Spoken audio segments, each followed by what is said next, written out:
You're listening to TIP. On today's show, we chat with Dr. Tom Coughlin, who is the current president of IEEE-USA. IEEE is the world's largest technical professional organization for the advancement of technology. He has 6 patents to his name, and he's a regular publisher of Digital Storage Technology Newsletter, the Media and Entertainment Storage Report, along with being a regular contributor on digital storage for Forbes.com. Today we talk about what is IEEE and what role in advancement in technology in the US and the world does it have? What are digital twins? Where are the boundaries between humans and machine? And where do ethics play in the advancement of technology and what we as a society should be thinking about? This and much more on today's episode. You are listening to Silicon Valley by The Investors Podcast, where your host, Sean Flynn, interviews famous entrepreneurs and business leaders in tech. Discover how money is made in Silicon Valley and where tech is going before it gets there.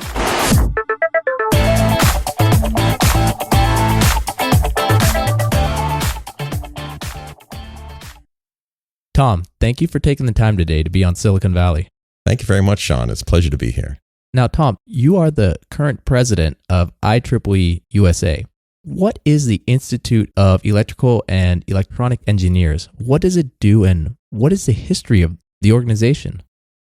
IEEE, Institute of Electrical and Electronic Engineers, obviously it has to do with engineering, but it's more than that now. Actually, my background originally is in physics. Really? Yeah. But it's physicists, chemists, software people doing all manner of different things. So it's IEEE. And of course, the full name is the official name, but IEEE is what everyone calls it. And whatever you are, you can be that, if you're involved in technology. So anyone can be part of this organization? Basically, yeah. I think there was a requirement you had to have a degree. But I'll bet if Thomas Edison came up and said, who was one of the founders, by the way, came up and said he wanted to be a member, they'd probably let him in.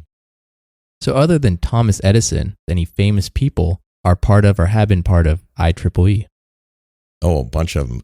Alexander Graham Bell was another one of the founders, for example. There's people like Claude Shannon, who basically invented information theory. There's some of the guys that created the transistor were members of the IEEE. And the history of it is actually back in 1884. There were Thomas Edison, Alexander Graham Bell, and a few folks founded the American Institute of Electrical Engineering. And they did standards, they put on some conferences, they had awards, they had publications that they did. And that was 1884. And then there's another group that was started after Marconi's wireless demonstrations in the late 19th century. And it was called the Institute of Radio Engineers. And so that was another group that was founded. They had also their own standards, conferences, local section meetings, etc. It actually got bigger than the AIEE. And in 1963, the two groups got together and joined to become the IEEE. So that's the sort of the short history of that. And there's other things that have happened. Have to look for the date, but there's a group called the Computer Society that became part of the IEEE also and brought in a whole bunch of people in there. And so today, the IEEE is 430,000 plus members worldwide. And it's in a lot of countries. We do a lot of the world standards like the internet. Basically, the standards that run the internet are IEEE standards. All the wireless standards, for instance, 802 dot whatever. So when you're saying standards, do you mean you have kind of influence on government policy or write in those policies, or could you talk about that? So IEEE-USA in particular does things in government policies. Now the standards are often used, what standards are used for generally is for people in an industry to have common equipment that will interface with each other so that they, you can buy different things and they'll work together. That's what a lot of standards are about. But also IEEE, especially IEEE-USA, is involved in public policy. In particular for IEEE-USA, it's public policy in the United States. That's why it's IEEE-USA. So we do white papers and publications on technological and related topics. We give them to Congress people. We actually have meetings with Congress people. We have a few lobbyists in Washington, D.C. People are registered as lobbyists. And we also do amicus briefs for the courts. So there's a number of ways in which if there's technological issues, we'll try to present both sides of a topic. Usually it's just to help clarify and understand implications of technology and its use. But sometimes we'll take a strong position on something, particularly if we feel it is of value to our members. So you had mentioned a lot of white papers. Exactly how much write-in or publications does IEEE do each year? Well, IEEE as a whole has over 2,300 conferences a year. They've got oodles of publications. They've got standards. They've got magazines. They have official transactions that they put out. IEEE-USA, for instance, has these committees on various topics that will create position papers, white papers on various things, for instance, that would go to Congress people, or, if it's something that's going on in the courts, might be an amicus brief for the courts, that sort of thing. Is IEEE involved in any humanitarian activities? Oh, yes, there in fact is a Humanitarian Activities Committee within the IEEE, which is an IEEE board committee, which has a pretty significant budget, encourages various sorts of activities to go on. In fact, there's one was on National Geographic. There was this funded activity that was bringing solar power to a bunch of monks in the Himalayas. And they actually showed the monks hauling these solar panels, up to their mountain lair, their monastery. They had electric lights and electricity for the first time. They were really jazzed about it. And that was funded by the IEEE. Any other amazing stories you can talk about? So you've got all these technologically oriented people, and they have a number of different interests. We have people in industry. We have people in academia. We have people in management who are working on technological sides. IEEE is kind of complicated. It's got a lot of different pieces. There's one that's called Technical Activities. And in Technical Activities, there's this Future Directions Committee. And they explore new technological topics, things that are emerging, and before it becomes mainstream. The things like, right now there's one that's called the Brain Initiative, which actually is nearing the end of its official life, which is exploring a direct connection of the brain to electronics, and essentially being able to build better prosthetic devices that can sense your nerves would tell the muscles to do, only you don't have the muscles anymore, but also may eventually be used for new types of communication, for hands-free control of things, perhaps eventually for people to talk to people directly through their brains, if you will. These research projects done by members outside of their normal 9 to 5, or is this members that are already doing this research that the companies are working for and then just talking about it? There's a mix of people who are interested in things, and so they get involved in something like that. And there also are people actually doing the actual research. And so that's what's really exciting, is you get these people that are working on these really incredibly interesting things. Other stuff like blockchain. There's a group that's called Symbiotic Autonomous Systems, and that recently joined up with the artificial reality, virtual reality, mixed reality groups. Now it's called digital reality.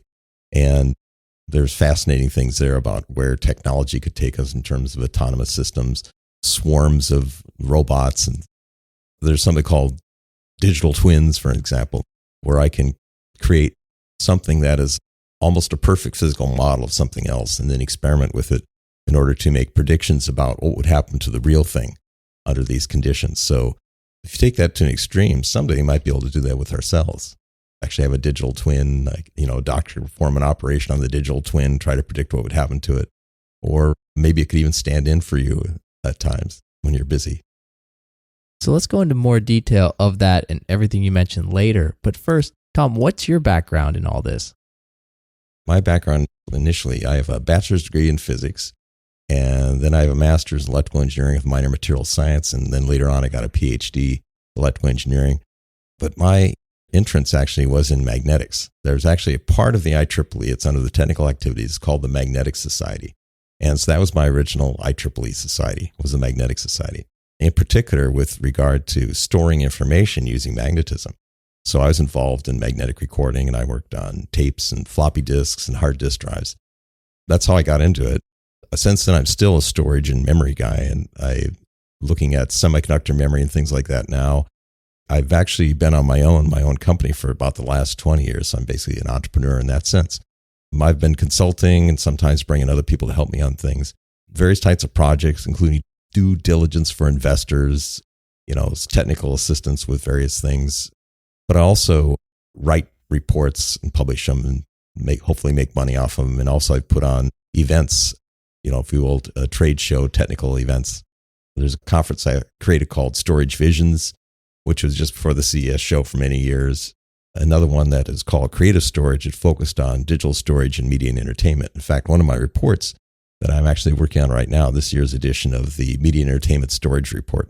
But I also did a report recently with a colleague of mine that focused on emerging memories. And this summer, there's Professor Sean Wang from Stanford. He and I are going to have organized a workshop on emerging memories and artificial intelligence. As it turns out, memories are an extremely important part of artificial intelligence, being able to store weighting values and that sort of thing, particularly for embedded products using what they call inference, where they're taking an already built AI model, machine learning model, or something like that. So you need memories to store this in, and there's some fascinating technology behind doing that. What is emergent storage? So a lot of the memories that we use, actually, if you go way, way back, some of the original memories computer systems were essentially non-volatile memories. When the power goes off, it's still there. Those are called ferrite. They were ferrite beads with wires wrapped around them, and they had these ferrite memories, and they actually would store information in these little beads. And that was the original core memory in a computer. And then they started developing semiconductor memories.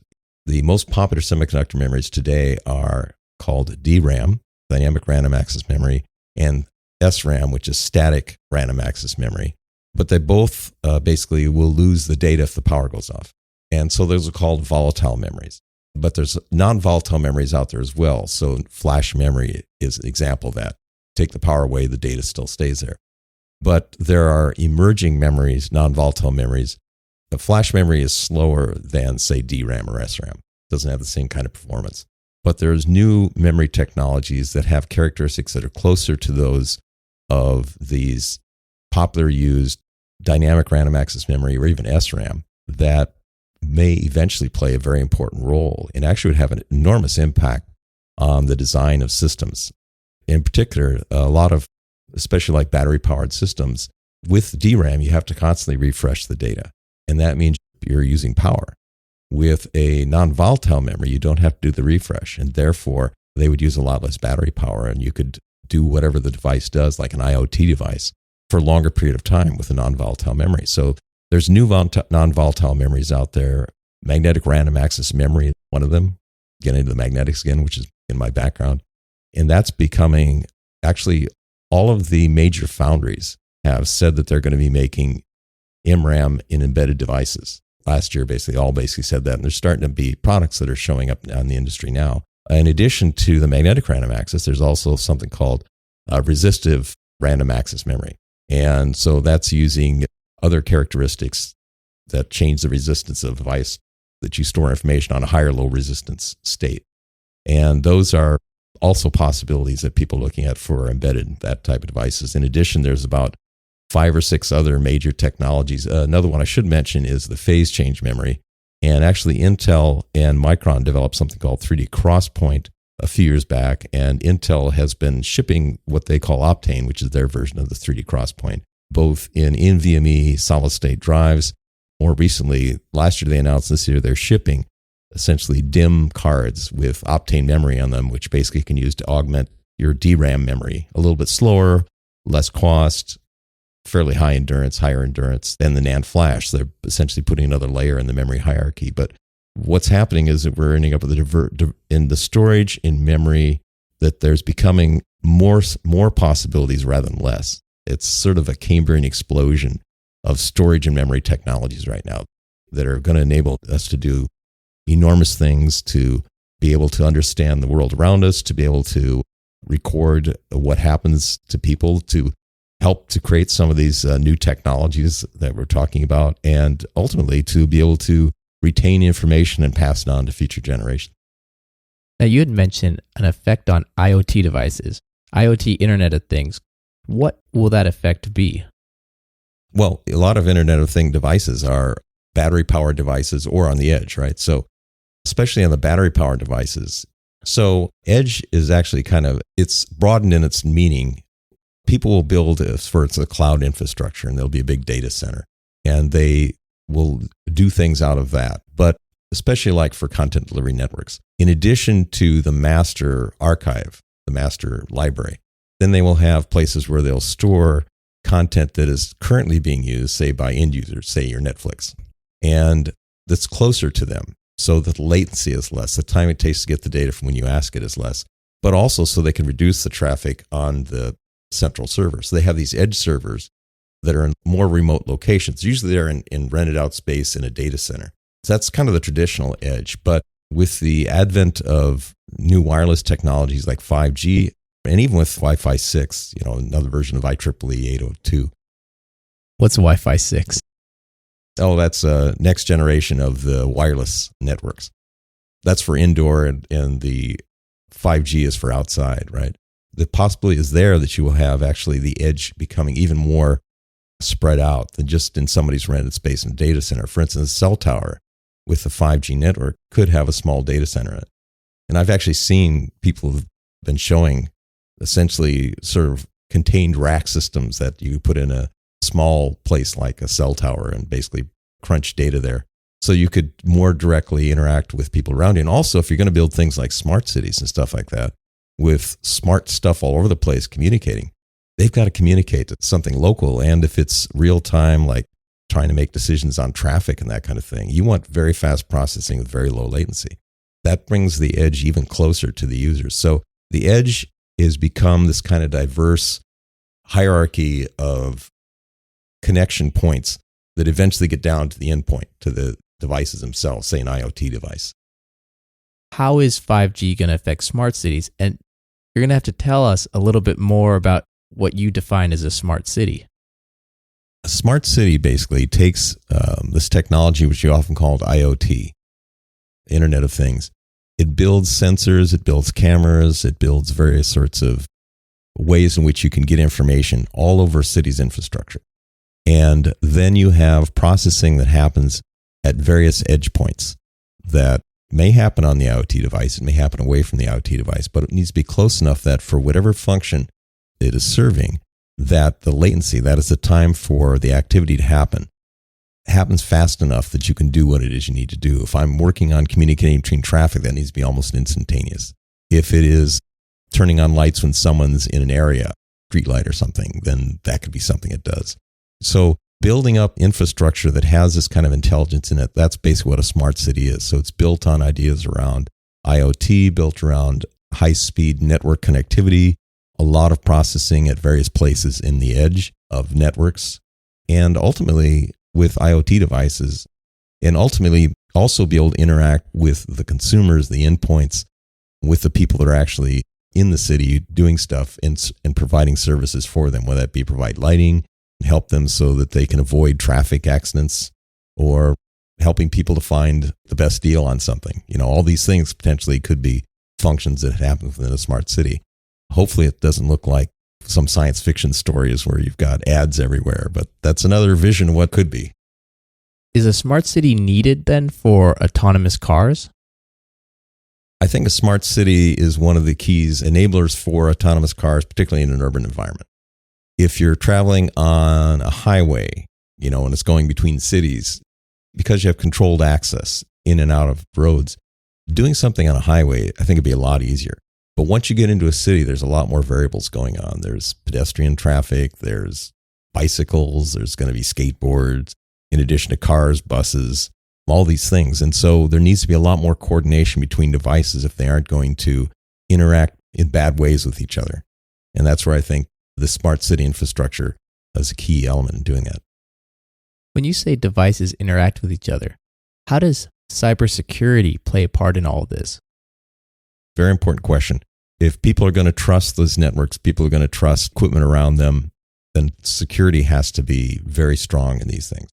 And I also think strong personal privacy, that you owning your own data, that I think is probably going to be a key part of that, because if people don't trust what the system is doing, then they won't pay attention to it. So you have to build trust if you want people to be able to rely on something to work well within that system. It has to be a trustworthy system. So security, maybe using blockchain or other technologies to know the provenance of information, where it came from, is going to be very important factors in terms of making IoT, I think, work the way it needs to work, or that people are going to want it to work. What about ethics? How does ethics play a part in this, especially moving forward in the future with people's own data and the engineers and developers making all this new technology? I think ethics are extremely important. And the people that invent and design, especially design products based upon physical principles of how those systems are going to react in certain situations. There needs to be an ethics in the designers themselves. They need to have some ethical principles they're operating under. And they should bring that into their work. The position that IEEE has taken, strong position on that.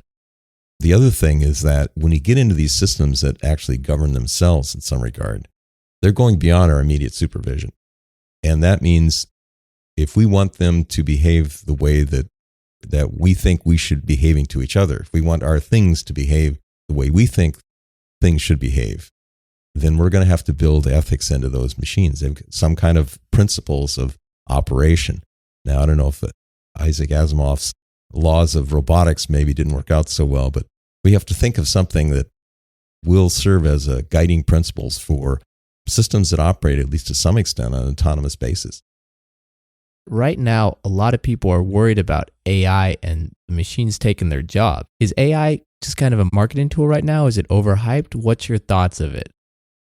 Well, AI itself covers a lot of ground, and to some extent it is a marketing term.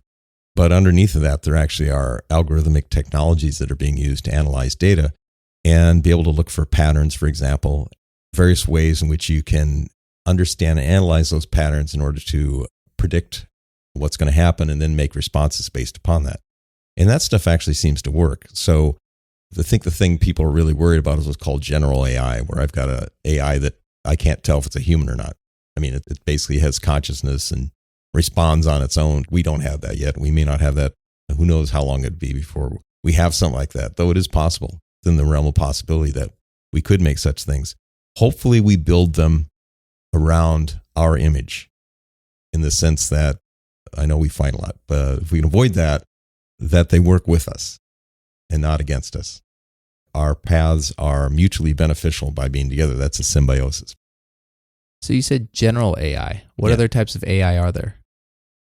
Oh, there's all these specialized AI, which is what we use right now. So the general purpose AI would be able to react kind of like we do. Learns, depending on who you are, learns relatively quickly how to react to things, changes its response depending upon paying attention to a lot of really nuances of what's going on around it.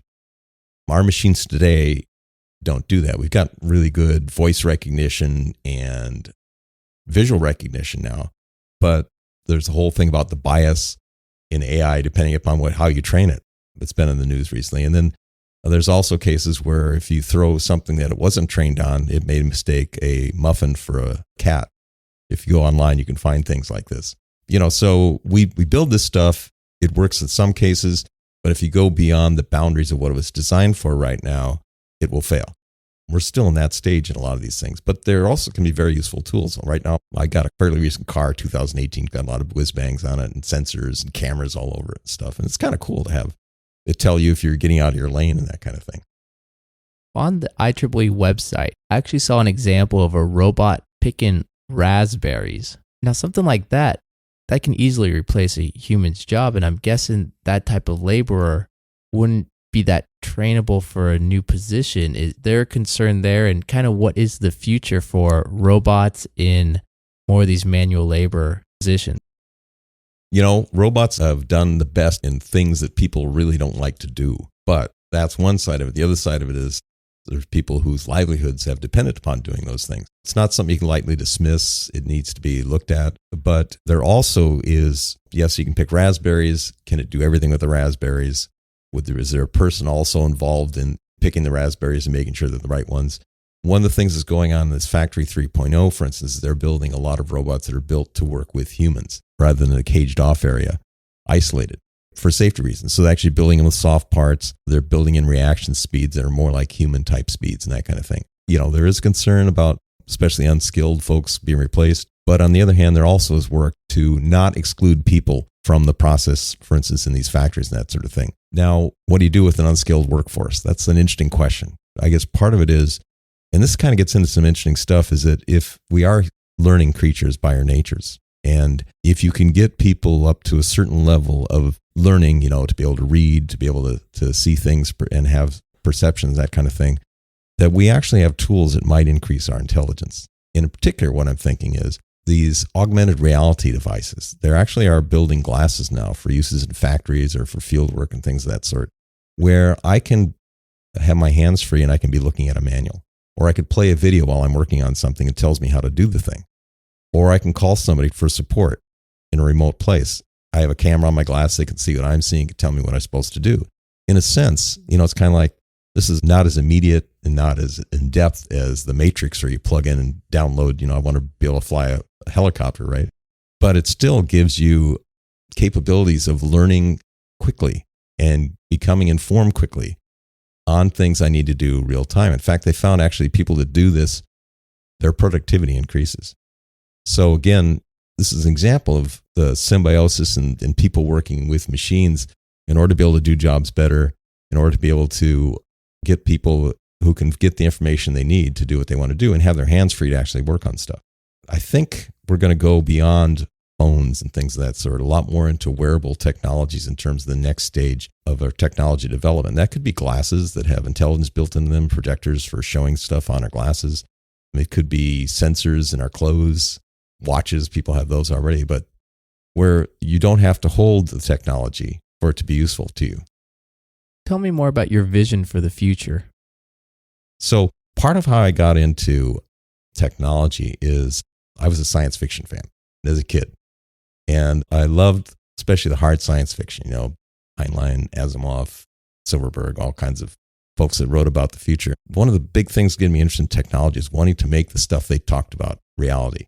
It was kind of an inspiration for me. So my vision of the future is diverse because I've read dystopian novels, I've read great, wonderful future novels, but I think mankind in our own stumbling way, that I believe mankind will be better.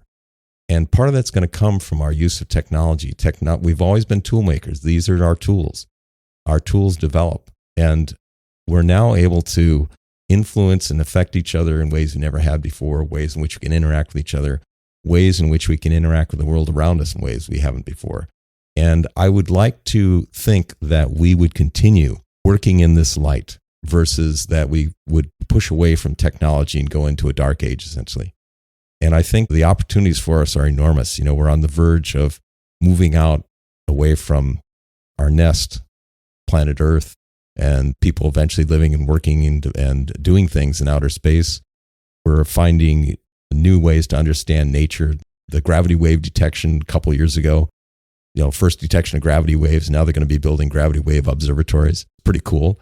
The Event Horizon imaging that was announced earlier this year, and now they're going to be putting more radio telescopes in it, higher resolution. The Event Horizon imaging was a really big engineering and scientific project.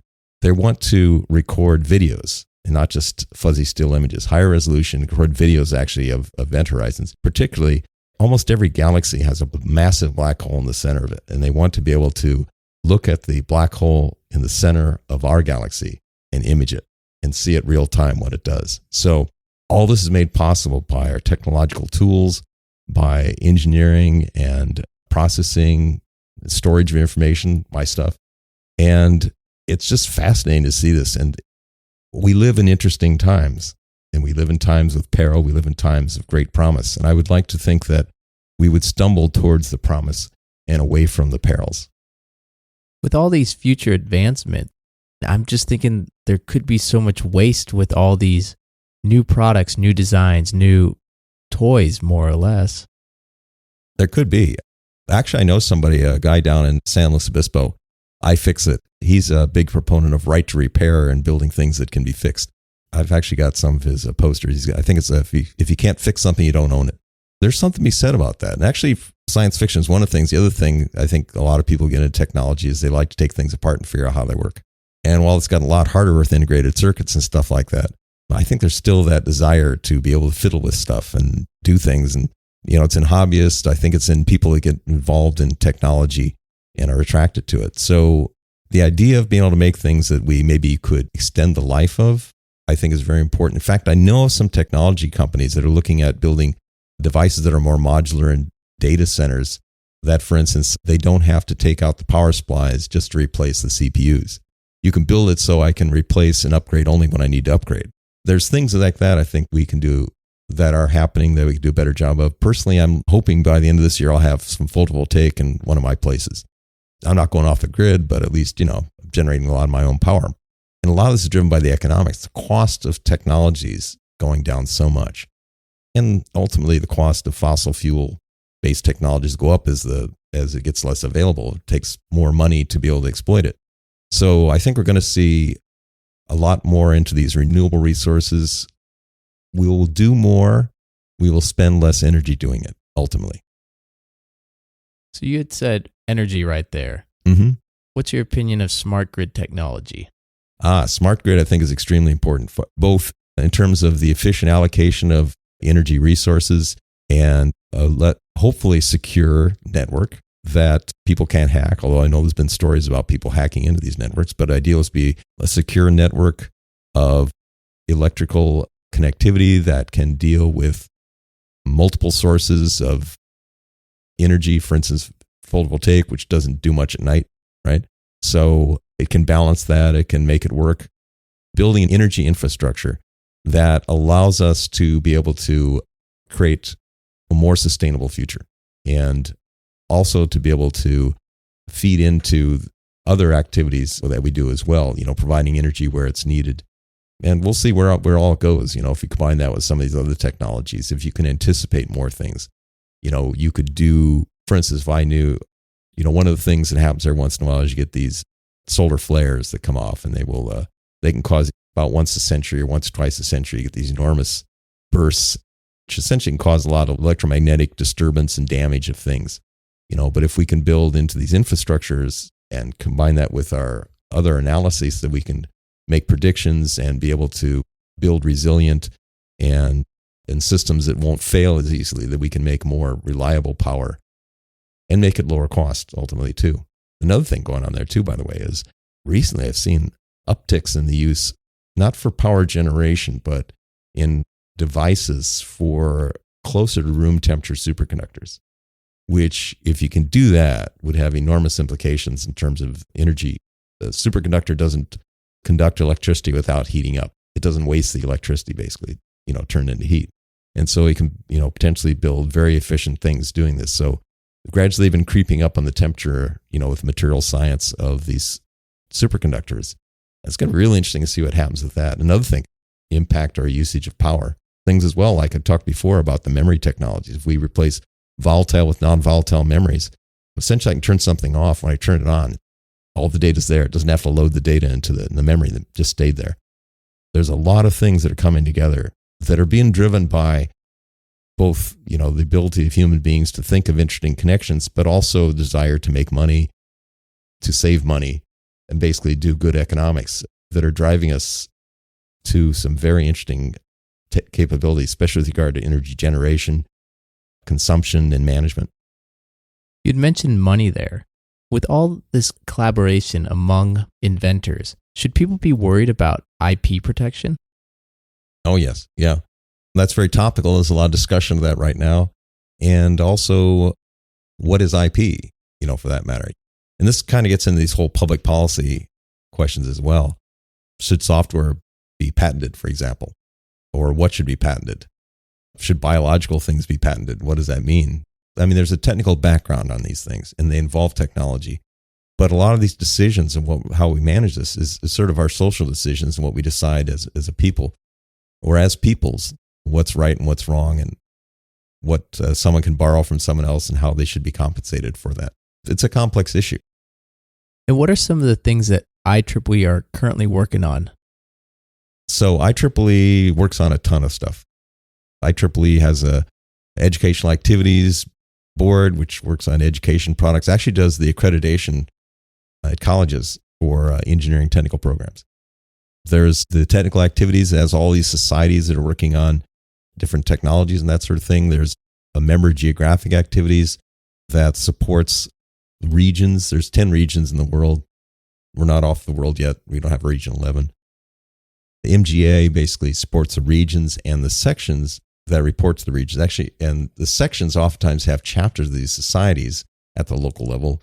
And so they're kind of between the section and therefore this MGA and the technical activities.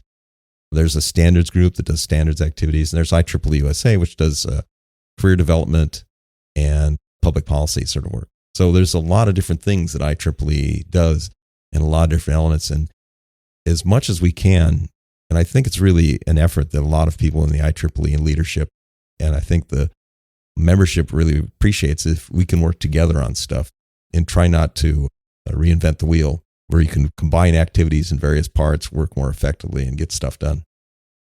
And I just recalled right now, you'd mentioned digital twins. Oh, yes. I have to ask more about that. That's an interesting one. Right now, digital twins actually in design engineering is a concept where I can create a model of a thing, say a thing I designed, and then I can put it in realistic environments, and it actually will almost perfectly perform like the thing it's modeled, whatever it is conditions that I'm doing it under. So let's say it's an aircraft, so I put under various wind, air pressure, all various conditions. It will respond the way the actual thing will, or we're really close to it, and therefore it gives me a good predictive capability.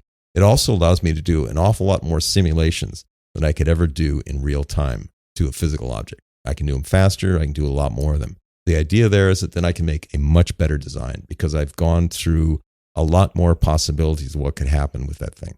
So that's what the idea of a digital twin. Now, ultimately, could we use that to model ourselves or make something, it's kind of taking it afield, but make something that acts like we do? Could it stand in for us for some purpose or other? It's not exactly us, but, kind of acts like us. That could be a digital twin too, potentially. I could almost imagine that someone's like, Sean, that digital twin of yours is 6'2", 250 pounds of muscle. I think the algorithm needs to be tweaked a little bit. Or maybe you want to augment it for special purposes, right? Yeah. So, Tom, what else did we miss today that you think would really be great to cover? The total amount of things that humans do is just increasing enormously. And the amount of data that we make is increasing enormously. There was an IDC study, actually, that was saying, I think 2018, they estimated something like, if I remember right, it was something like 31 zettabytes of data generated. What's a zettabyte? Zettabyte is a lot of zeros. I think 10 to the 21, if I remember right, of bytes of information. And that by 2023, that was like, it was going to become 172 zettabytes, the latest number. And so we've got this enormous amount of data that's being generated. Now, most of that data's purpose is transient. It's like, I need to analyze this right now. And that's where you get into this whole latency thing, where I need to do it at the endpoint or at the edge where it's very close, and I'll get a response very, very quickly because I need to make instant decisions on that. Of that amount of data, probably something like 2 or 3% of that data will end up being stored in some way or another and has a longer term value. And therefore, that's where you get into the long-term storage of stuff. And that's still climbing a lot. The whole idea of what we store stuff on or what we use for processing, what we use for long-term retention, it's gone from solid-state storage, people using flash memory now. Hard disk drives is still very relevant. Magnetic tape is in there. And there's even people talking about doing DNA to store information on. So I've actually been talking to a few people, some startup companies, and done some work with some of them on some of these technologies. Some are even using essentially semiconductor technologies for DNA, building DNA devices, which is really kind of interesting. You got to go into more detail on that one. DNA to store information. Actually, DNA under the right conditions can last a fairly long period of time. And people have actually been identifying relationships of creatures with each other based upon their DNA, even things that are long dead, like Neanderthals. Supposedly people in Northern Europe have maybe up to 2% Neanderthal genes. And they get that from being able to look at DNA. What's happening on the DNA side is, if you look at it, it's like a coming together of processing capability, of biochemical engineering to create the ways in which you can get a whole human genome. I think the price is something like $1,000 now. If within a few years' time, it may be something like $100. If you do that, that leads to things like very personalized medicine as a possibility, or perhaps even a better digital twin. But also the possibility that I could, and part of the cost going down is it's getting faster to do it. I could record digital information and read it back on DNA, and people have demonstrated this. The error rates aren't very good right now, but people have been doing demonstrations of some of these capabilities. And ultimately, it could be possible to store information on DNA, which may be very, very stable. And one of the really interesting things about DNA is that if I make one, I can make 1 million copies of something. So if I want to have everyone have a copy of some information, I could write a whole bunch of DNA strands with that same information on it. I mean, not very quickly, but all at once. And as the speed goes up, the cost of doing the processing goes down. And so it may be, within a decade or so, it might be possible to actually have devices that will write and read back information stored on DNA, which has some interesting implications to it. So if that were to happen, all the guys that used to use magnetics, would they still be around? Yeah, because it's probably still going to be fairly slow.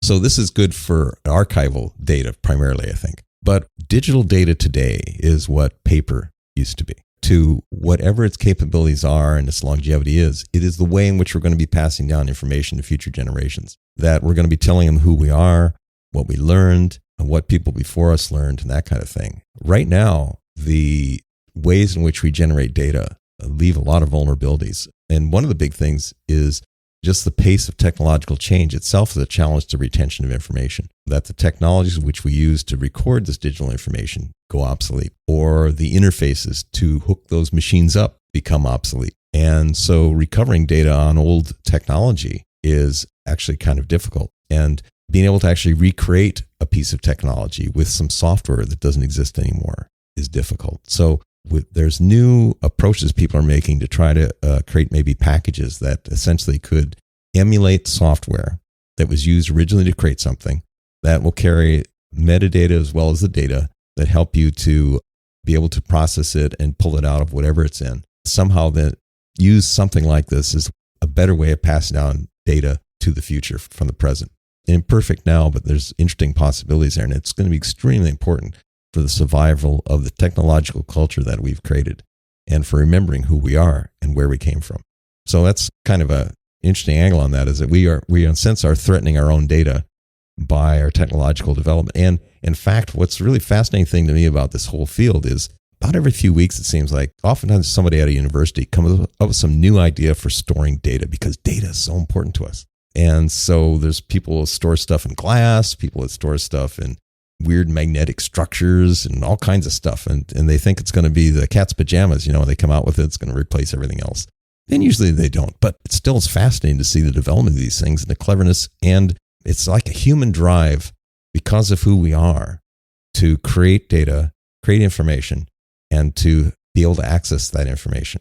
And that's what the memory and storage is about in the long run. That is essentially our civilization consists of these things that we pass down. And like I say, it was stories in the past. Think of Homer. It was paper, papyrus, old books, handwritten and then published. And now it's digital information.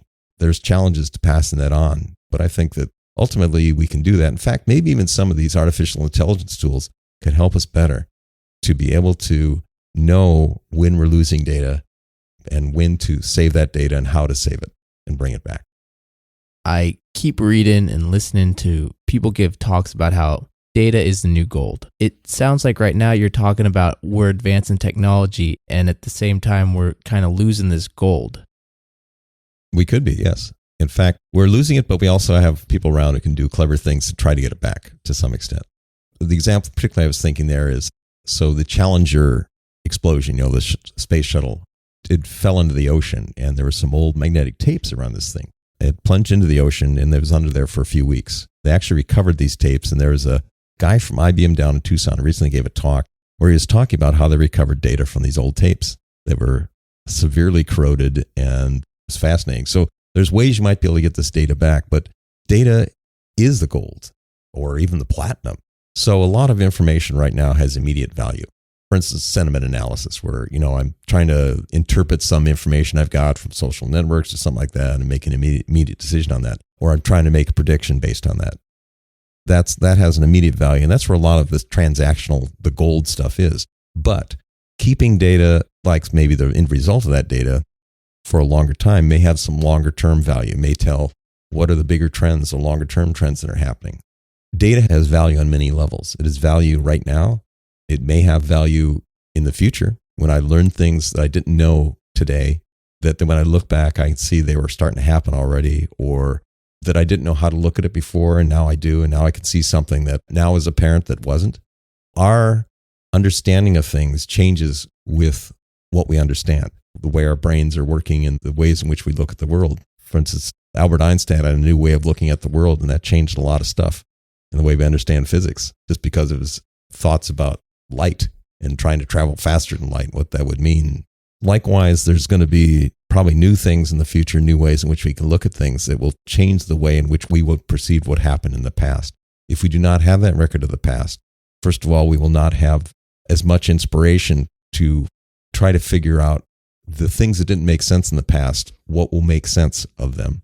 But the other thing is to understand how ideas develop.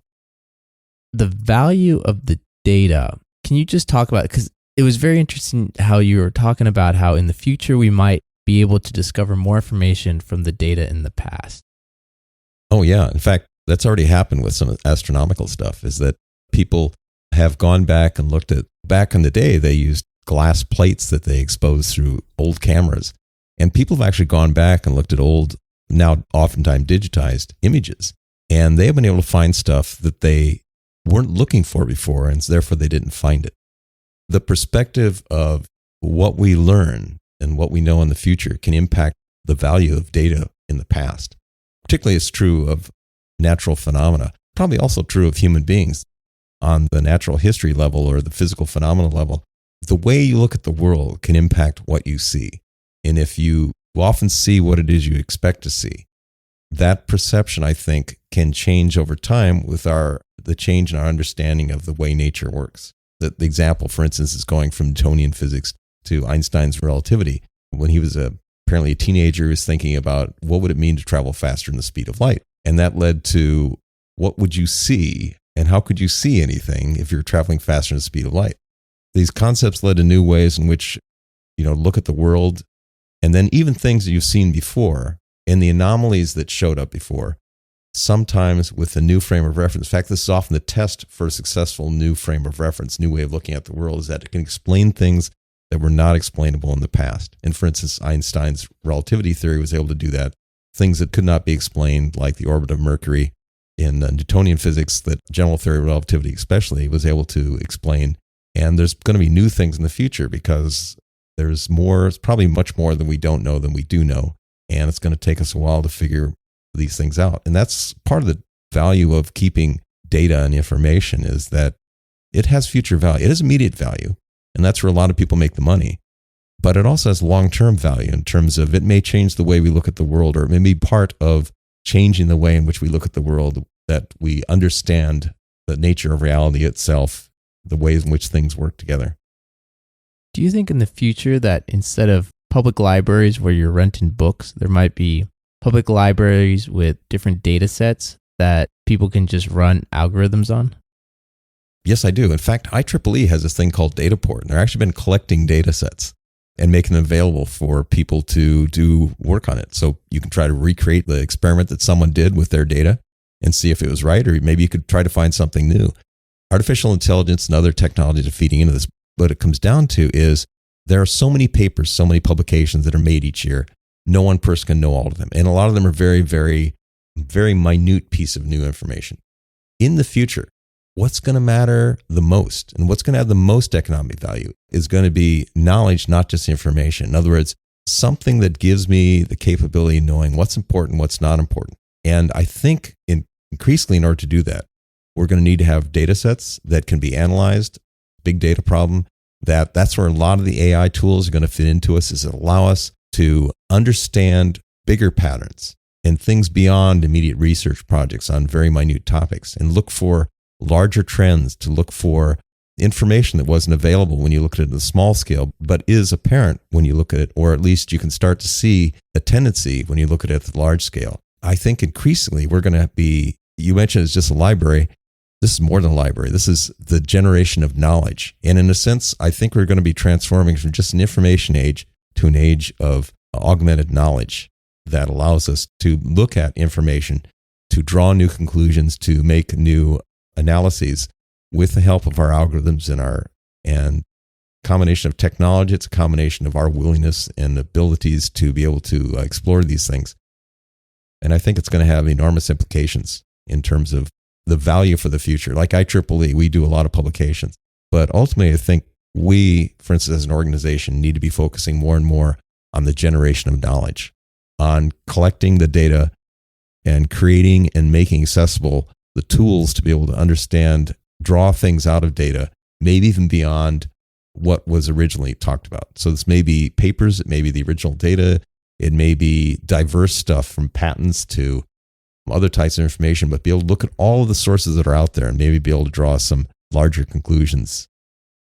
If all this information is digital, it also becomes borderless. Is this a way that anyone in any country, in any economic situation, might be able to rise up, play on an equal playing field to someone that was born in the US or Europe or a developed country?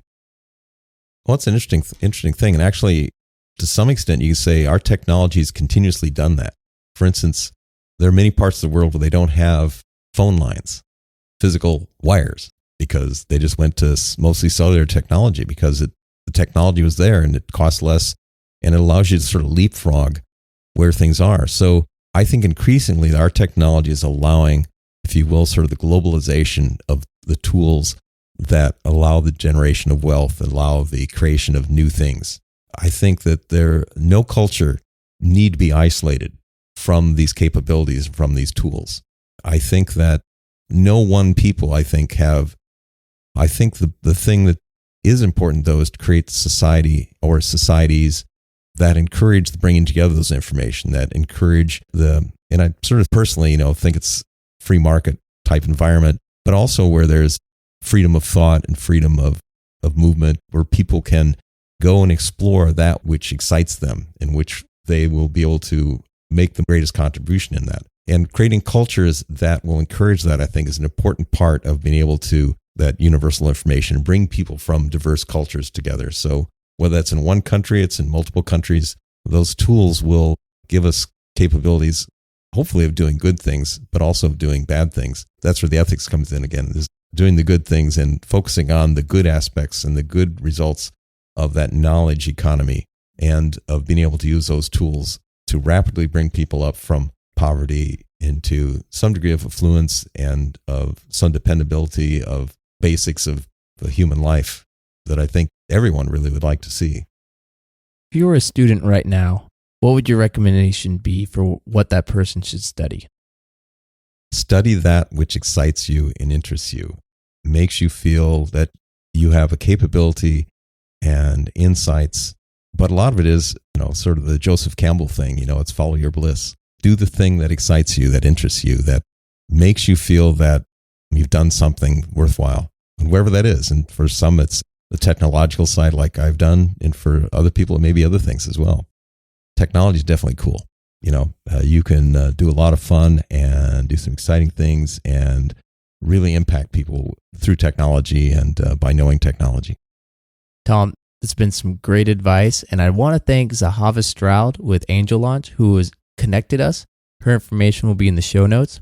And Tom, if anyone wants to get a hold of you or learn more about IEEE, how would they go about doing that?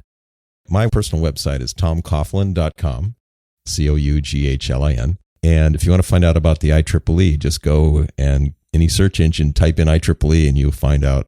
Big organization with a lot of different parts. You can find out about that. What I'm the president of right now is IEEE-USA. So type in IEEE-USA and you'll find the IEEE. Great. We'll have all that information in the show notes. And once again, thank everyone for listening to this week's episode of Silicon Valley. Thank you. Thank you for listening to TIP. To access our show notes, courses, or forums, go to theinvestorspodcast.com. This show is for entertainment purposes only. Before making any decisions, consult a professional. This show is copyrighted by the Investors Podcast Network. Written permissions must be granted before syndication or rebroadcasting.